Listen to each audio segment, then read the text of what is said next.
Chicken குழம்பு செய்கிறதுக்கு ரொம்பவே டைம் ஆகுதுன்னு கவலைப்படுறீங்களா? சட்டுன்னு ஒரு 10 நிமிஷத்தில் ரொம்பவே ரெஸ்டாரண்ட் ஸ்டைலில் ரொம்பவே சூப்பராக ரொம்பவே டேஸ்ட்டாக சிக்கன் கிரேவி செமி கிரேவி எப்படி பண்ணுறதுன்னு தான் பார்க்க போகிறோம்.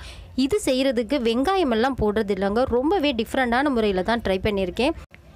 இந்த கிரேவி செய்யும்போது அக்கம் பக்கத்தில் இருக்க 4 வீடு தள்ளி கேட்பாங்க, என்னங்க அவ்வளோ வாசம் வந்துச்சு, இவ்வளோ சூப்பராக நீங்கள் என்ன தான் சமைச்சிங்கன்னு கேட்பாங்க. அந்தளவுக்கு டேஸ்ட்டாக இருக்கக்கூடிய இந்த சிக்கன் கிரேவியை எப்படி செய்யுதுன்னு பார்த்துடலாம். அஸ்ஸலாமு அலைக்கும், வெல்கம் டு சல்காஸ் கிச்சன்.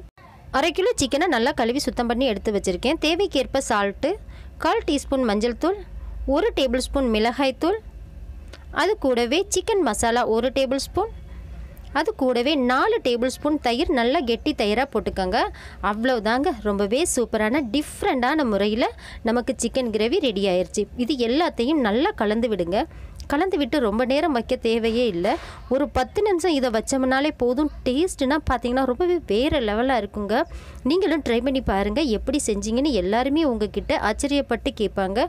ஒரு கடாயை அடுப்பில் வச்சு ஒரு 5 டேபிள் ஸ்பூன் ஆயில் விட்டாச்சு. 3 பட்டை, கிராம்பு, ஏலக்காய், ஒரு 1/4 டீஸ்பூன் சோம்பு, அது கூடவே 2 பிஞ்சளவு கசகசா, 10 பல்லு பூண்டை நல்லா சின்னதாக கட் பண்ணி போட்டுக்கோங்க. எந்த நான்வெஜ் செய்யும் போதும் பூண்டை ஆயிலில் போட்டு வதக்கும் போது அந்த நான்வெஜ்ஜோட ஸ்மெல்லு போய் நல்ல ஒரு வாசனையை நமக்கு தரும். ஸோ நீங்களும் ட்ரை பண்ணி பாருங்கள். இப்போ கலந்து வச்சுருக்க கலவை எல்லாமே போட்டு நல்லா கலந்து கொடுத்துக்கலாம். நல்லா கலந்து விடுங்க. இதுக்கு எக்ஸ்ட்ரா தண்ணி ஆட் பண்ண வேண்டாம். நம்ம ஆல்ரெடி மிக்ஸ் பண்ணி வச்சுருந்த அதே பவுலில் கொஞ்சமாக தண்ணி ஊற்றிக்கோங்க. அதை மட்டும் நம்ம கலந்து விட்டு அதை ஊற்றிக்கலாம். இப்போ இது எல்லாத்தையுமே மிக்ஸ் பண்ணியாச்சு. எல்லா வேலையுமே நமக்கு முடிஞ்சு போச்சுங்க.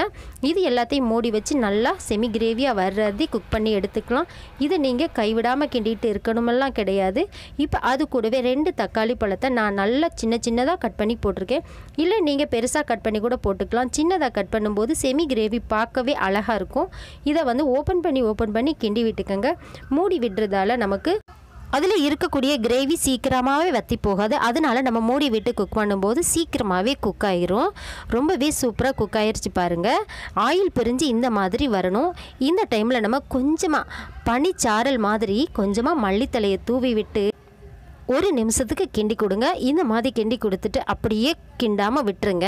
விடும்போது நமக்கு ஆயில் பிரிஞ்சு வரும். ஸோ இந்த டைமில் நம்ம ஸ்டவ் ஆஃப் பண்ணிடலாம். அவ்வளவுதாங்க, ரொம்பவே சூப்பரான டேஸ்டான சிக்கன் செமி கிரேவி நமக்கு ரெடி ஆயிடுச்சு. நீங்களும் இது மாதிரி ட்ரை பண்ணி பாருங்கள். வீட்டில் உள்ளவங்க எல்லாருமே ரொம்பவே விருப்பப்பட்டு சாப்பிடுவாங்க. இப்படியெல்லாம் நம்ம செய்து கொடுக்கும்போது அவங்க ஹோட்டலுக்கு போகணுங்கிற எண்ணமே வராது. ஓகே ஃப்ரெண்ட்ஸ், இந்த வீடியோ உங்கள் எல்லாருக்கும் பிடிக்கும்னு நினைக்கிறேன். பிடிச்சிருந்தால் லைக் அண்ட் ஷேர் பண்ணுங்கள். நம்ம சல்காஸ் கிச்சன் சேனலுக்கு தொடர்ந்து உங்களுடைய ஆதரவை கொடுங்க. தேங்க்யூ ஃப்ரெண்ட்ஸ், தேங்க்யூ ஃபார் வாட்சிங். பாய்.